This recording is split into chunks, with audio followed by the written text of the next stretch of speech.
But if you look at the state of media right now and the way video news is consumed, uh, how do you compare it? I know it's a very obvious question, but I'm tempted to ask because you are sitting there. Uh, how do you compare it with probably that cassette era vis-a-vis this explosion of satellite televisions? Uh, are we better off or are we worse off? I, I have no hesitation in saying we're worse off. That's a very simple question to answer. Cassette era for a reporter was great fun. We used to get 1.5 mahine, 2 mahine, we used to get a chance to go out and do a story. Unlimited, unbelievable. Great time, go out, you do a reporter, you do a story. Television news was also at one time, it used to be about news. Yeah. It used to be go get the news and give the news to the people and be. I was trained in an era of journalism where you said you should try and, whatever, you may have a strong opinion, but keep it to yourself. Unless it is something like, somebody beating up a child or rape or all that you are justified in having an opinion. But I've always been trained that you are supposed to be reporting the news. You're not supposed to become the news yourself. Now, that's not obviously the way news functions anymore for most part. Now, it's that the anchor person thinks that anchor person is all important, is God, and therefore their opinion really is what matters. There's nothing wrong with that, I guess, but it's not what I personally believe in. Why do you think that has happened? And from when do you think that started happening? Okay, that question is a question which I've thought about a lot. And let me be honest that it has a lot to do with the business model of the way television news played itself out. And bear with me for a couple of minutes while I take you through it. Because what happened to television news in India? Now, suddenly 20, 30 channels have come up. 40 channels, 100 channels, then 200 channels came up. In India, unlike in many countries abroad, television news channels don't get subscription money. I know you must be facing it also. Subscription money, you do not get any subscription money. Yes. You are entirely dependent on, in fact, you're paying carriage fees to cable operators. Absolutely. Right. So your entire revenue model comes from advertising. Advertising comes from TRPs. Now, if you are lucky enough to be you and you're in a place like Goa where you have a monopoly, advertising will still come to you, so you are well off. But in most of the world, for most of the news channels, you have a situation where you've got to compete for those TRPs.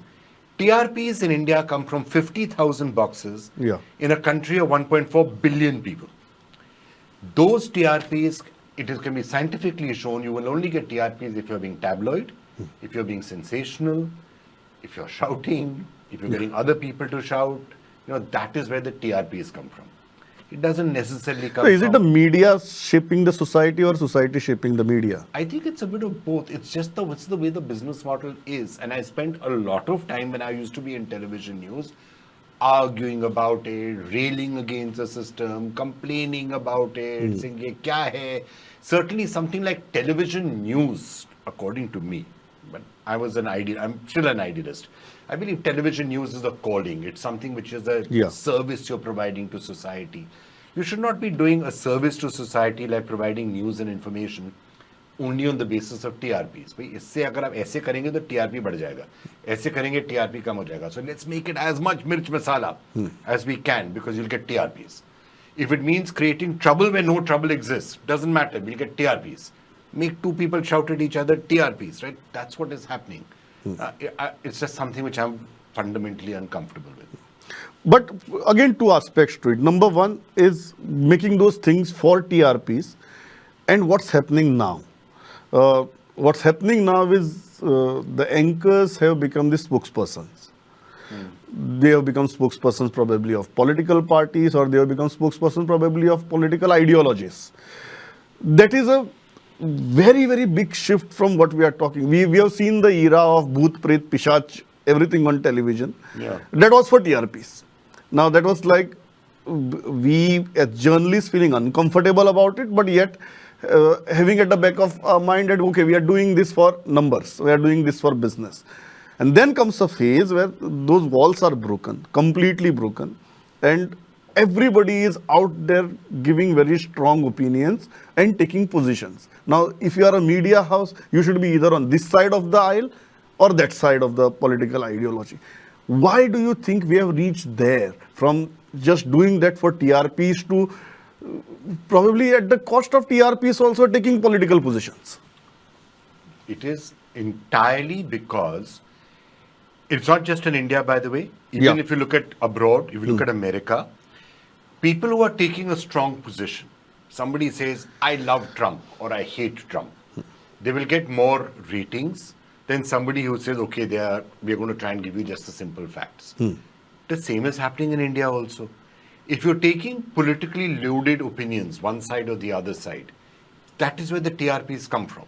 So you can say, I love the government, or you can say, I hate the government, right? And there are TRPs in both of them, potentially. Yes. It is when you're saying, I'm going to try and be factual, I'm trying to try and tell you, wait, this is what the government is doing, this is correct, this thing can be changed, I will criticize this, I will praise this. When you're trying to be factual and middle of the road, what I think is journalistically more correct, that is not why you're getting TRPs. So now, if you are saying, I will do what is journalistically the correct thing to do, it means you're reconciling yourself that TRPs nahi aayenge, uska matlab hai revenue nahi aayegi, uska matlab hai the company will start making losses. So it is an issue, right? Now there are some people are able to, there are people who are now starting to find ways of navigating it and of being able to do it correctly and still make money and make profits, which is a good thing to see. I'm very happy to see it. It's especially, I think, happening in some of the organizations like yours, which are more centered in a particular area where you've got a certain amount of control. It's better. But this is leading, in my view, to very dangerous implications for society, for the country. And it's not just in India, again, as I'm saying. It's happening around the world. I'll talk about digital in a while. The algorithms that I believed would help in fixing things, in many ways are making things worse. Because it's again locking you into... We felt that social media would democratize everything. It has become anti-social media now. Yes. And that was the big... When I left television, I said, okay, I'm going to do entirely digital. So somebody said, are you saying that digital is the answer to what is going wrong in television? Unfortunately not. In fact, in many ways, digital is even worse. Even worse. Even worse. And that's because what is happening? You have algorithms that are deciding that, okay, show him XYZ, show her something else. Why am I showing this to you? Because I think you're going to, algorithms are telling me you will click on it. So therefore, how do I make sure you click on it? If it is something that you will agree with, that makes you happy watching this, that you sympathize with, if it's a view that that will be fundamentally in agreement with your beliefs in the world, you're more likely to click on it. Which means the algorithm will show you content that feeds your own views, that feeds your prejudices, that feeds your opinion on various things in life. What is that doing is, it is increasing the divisions, it's increasing the schisms, to the point now where two sides don't even agree on what the facts are. As I said, look at the United States. In the United States, 2 years later, there's still not an agreement in the United States that who won the election. Was there an election? Was it a free and fair election? Did somebody win the election? So who won the election? Depending on whom you ask, you will have completely different radical views on it. Because people are no longer being able to agree on what is reality. Was a society equally radical 20 years back, and it was not getting manifested because of lack of communication modules like the social media, or we have become more radical now? I think maybe there was certain radical, or everyone has always had strong opinions, especially in a country like India. Everyone's always had them. There were certain things that you would not express in polite society because it was not considered. There were certain prejudices and all that you did not. It was not acceptable. It wasn't acceptable to say those things even in a small group or in front of with friends. You didn't vent certain certain views. But now when you see them every evening on television news, their views are expressed that would be considered hate speech 10 years ago. Are expressed regularly on live television every evening. Live television. So then, therefore, it is not anymore considered unacceptable. That unacceptable to be saying that in society also. And this is, I think, a real problem. So, to my mind, those cleavages and those divisions of society are being exacerbated. They are being widened. And that was a trend that I think and I fear is going to continue. And the algorithms are only going to feeding make it into that. worse. Yes, the algorithms are feeding into it. Because you and I may not, if you are sitting on a particular view on a subject, and I'm sitting on the other view of a subject, the algorithms will make sure that everything I'm seeing is confirming my biases. Yeah. Everything that you're seeing is confirming your biases. You and I will not agree with each other. We're not talking the same language anymore. We're not in the same sphere anymore. And that's scary. So you agree that the social media is no longer social?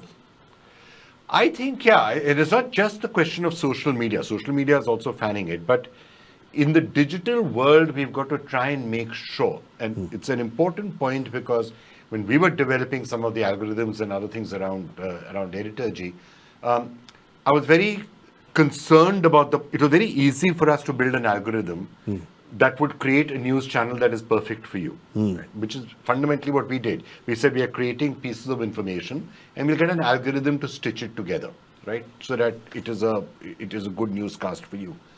And it was very easy for us to build that algorithm which would give you exactly what you want. We said, "Hey, the badi achhi news hai. This is exactly what I want. Everything is, I agree with everything on this." But I felt there was something fundamentally, you use the word antisocial, I felt it was something wrong with that.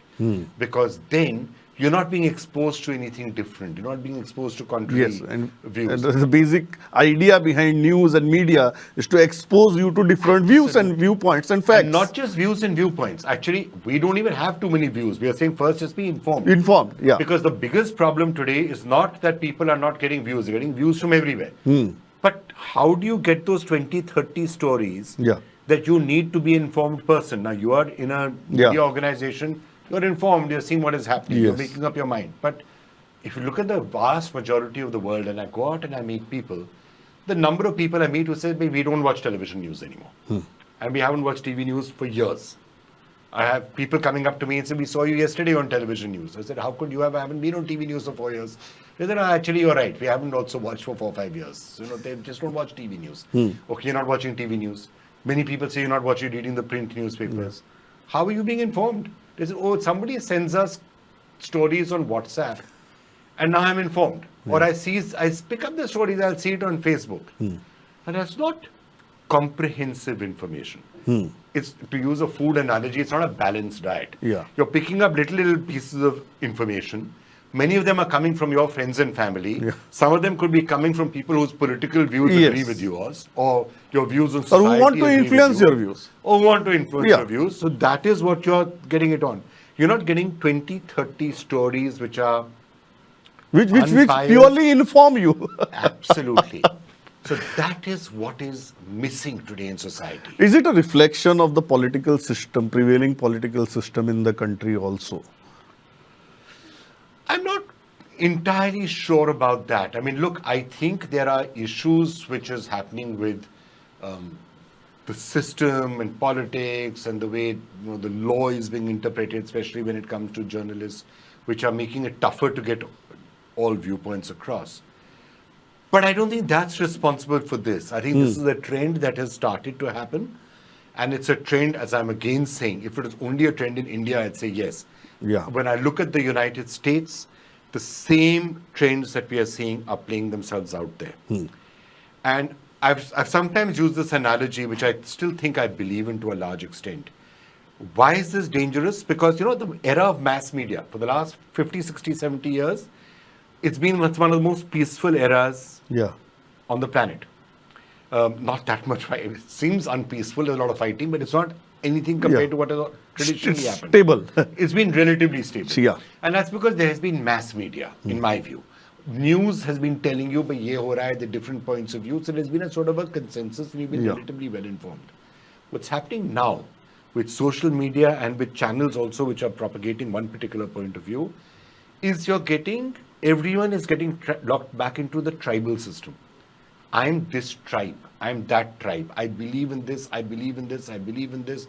I don't agree with each other. We don't agree to even have a conversation with each other. We hate each other. I'm BJP. I'm Aam Aadmi Party. I'm Congress. I'm something else. We don't speak the same language. We don't agree with anything anymore. I actually think the other person is like a demon, right? And the US, same. Democrats and Republicans will feel that you're the other person's a devil, right? If you take a subject like abortion, nobody will agree. Rifle, nobody will agree. Yeah. So things out here similarly. This is becoming more and more. You're coming back to a very tribal society. And a society where you're listening to your local village priest as opposed to having a wider view. And we know what that has led to in the past. Yeah.